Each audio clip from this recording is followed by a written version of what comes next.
This is part 85 of ASP.NET Core tutorial. In this video, we'll discuss editing and updating identity user in ASP.NET Core. At the moment, when we click on Manage Users, we display the list of all identity users. We discussed how to do this in our previous video. Against every employee, we have edit and delete buttons, but we do not have the functionality yet. In this video, we'll discuss implementing edit functionality, and in our upcoming videos, we'll discuss implementing the delete functionality. At the moment, when I click on the edit button, nothing happens. We simply append hash in the URL. Now what we want to do is, when the edit button is clicked, we want to redirect the user to the edit user action within the administration controller, and to this edit user action we want to pass the ID of the user that we are editing. And to pass the ID, we're using ASP-route-ID tag helper. We discussed all these tag helpers in detail in our previous videos in this series. This is the list users view, and the edit button is right here. Let me replace this HTML with the HTML that we have seen on the slide. So when we click the edit button, we will send the user to edit user action within the administration controller, passing it the user ID that we want to edit. Let's save our changes and take a look at the browser. Notice now when we click the edit button, we are redirected to /administration/edit-user/ the ID of the user that we are editing. We have got a 404 error. That's because at the moment we do not have edit user action within the administration controller. So let's implement that now. So far in this course, we have already discussed several times implementing controller actions, views, and view models from scratch. So if you've been following along, you must be pretty confident with them. So in the interest of time, I'm not going to type everything by hand. Instead, I will copy and paste code and explain the important bits. Right now, we need edit user action within this administration controller. Let me paste the action after this list users action, and then I'll explain the code.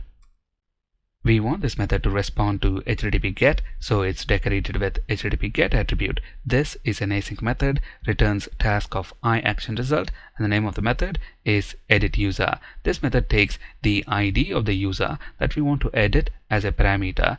If you're wondering where is this method going to get the user ID from, well, it gets it from the URL.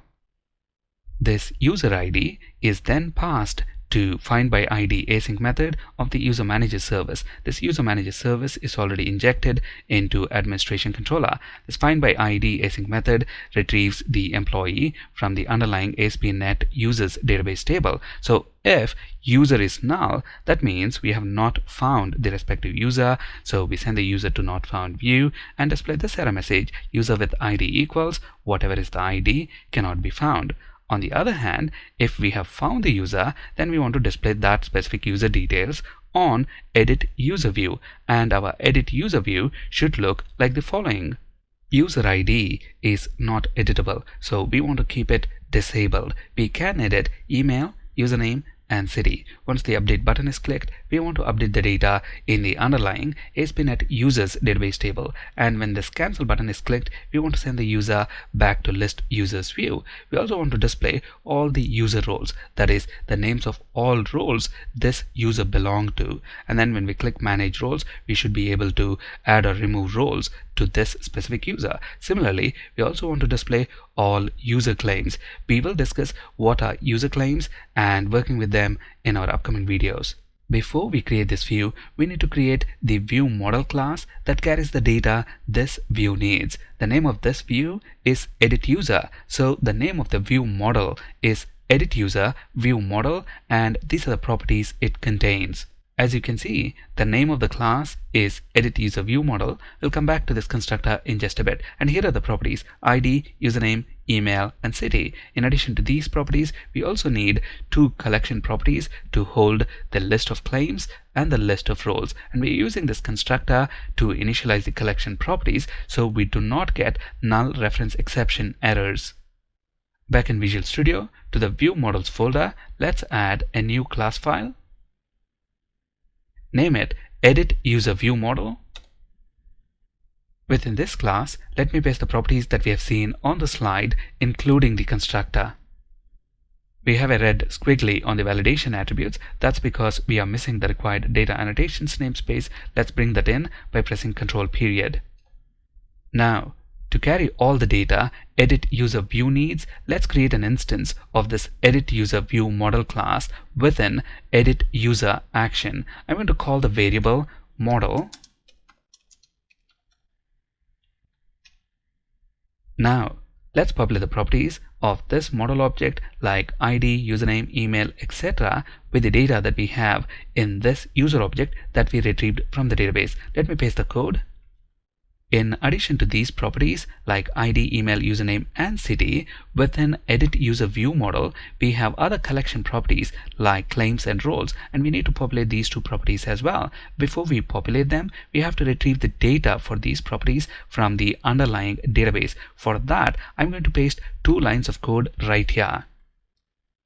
As the name implies, getClaims async method returns us the list of all claims of the user that is passed as a parameter. Along the same lines, getRoles async method returns us the list of all user roles. So let's populate claims and roles properties of this model object with the data that we have in these 2 respective variables. Let me paste the code here.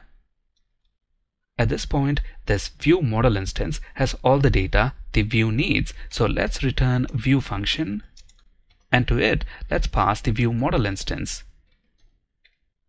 As you might have already guessed, our next step is to add edit user view. Let's add it to the administration subfolder in the views folder.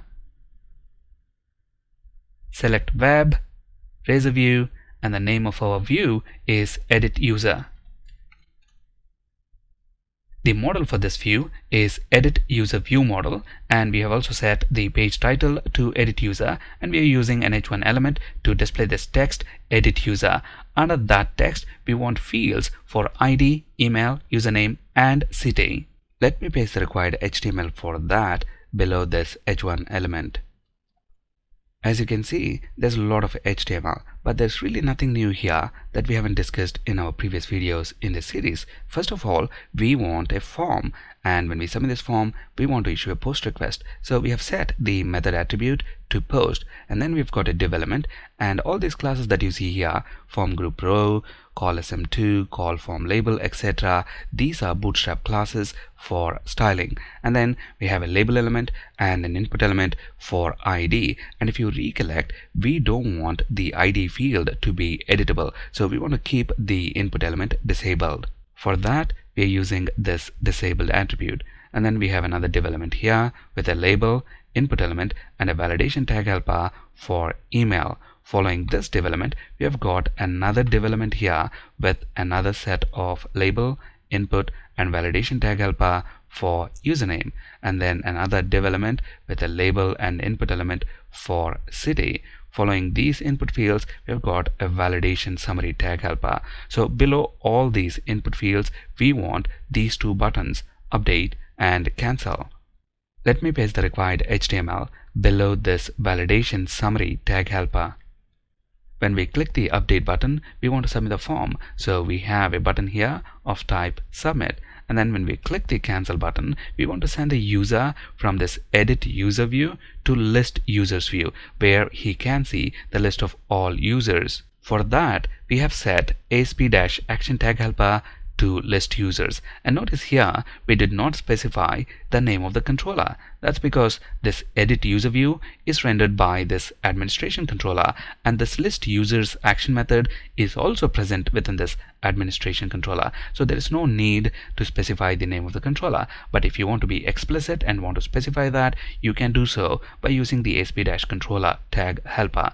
Now below these 2 buttons, we want to display the list of all roles that this user that we are editing belong to, and for that we are using Bootstrap card.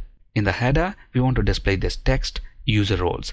In the body, we want to display the list of all roles this user belongs to. If this user does not belong to any role, then we want to display this text none at the moment. And in the footer, we want this manage roles button. So let me paste the required HTML for this, and then I will quickly walk you through it. We have a Bootstrap card with a header, and within the header, the text is user roles. Now, the model for this view is this edit user view model class, and within this class we've got this roles property, and it is this property that contains the list of roles that a user belong to. So in the card body we are checking if the given user belong to any roles by using this any method on the roles property of the model object. If there are roles that this user belong to, we are looping through each role and then displaying the role name. If the user does not belong to any role, then it comes to the else part and we are displaying this static text, none at the moment. And within the card footer, we have this button manage roles. We'll implement the functionality of this button in our upcoming videos. Below the user roles card, we want another card to display user claims. The HTML required for this is going to be very identical to this user roles card. So let me paste the HTML and we will quickly go over it. Just like user roles, we have a Bootstrap card with a card header and the text is user claims. And remember, on the model object, it is the claims property that contains the list of claims that belong to a user. So we are using any method on the claims property of the model object to check if the user has got any claims. And if there are claims, we are looping through each claim and displaying the claim name. Otherwise, we are displaying this text, none at the moment. And in the card footer, we have manage claims, and we'll implement the functionality for this button in our upcoming videos. For now, let's save all these changes and take a look at the browser. At the moment, we are on the home page. Let's navigate to list users view, and then when we click edit on any of these users, we are redirected to edit user action within the administration controller, passing it the user ID. And then here we have the user interface to edit user email, username and city, and then a Bootstrap card here that displays the list of roles that this user belonged to, and another card to display the list of user claims. At the moment, this user does not belong to any roles, so we display the static text, none at the moment. But we've got another user, Prajim at prajimtech.com, and we know this user is in the admin role. So when I click edit, notice the admin role name is displayed right here, but at the moment this user does not have any claims. We'll discuss working with claims in our upcoming videos in this series. Now at the moment, when we click update button, we have a 404 error. This is because within our administration controller, we do not have edit user action that can handle a post request. So let's implement that now. Edit user action that can handle a post request is going to be somewhat similar to this HTTP GET edit user action. So let's make a copy of this method and then change the bits that are required. We want this method to handle the post request. So let's change this attribute to HTTP post.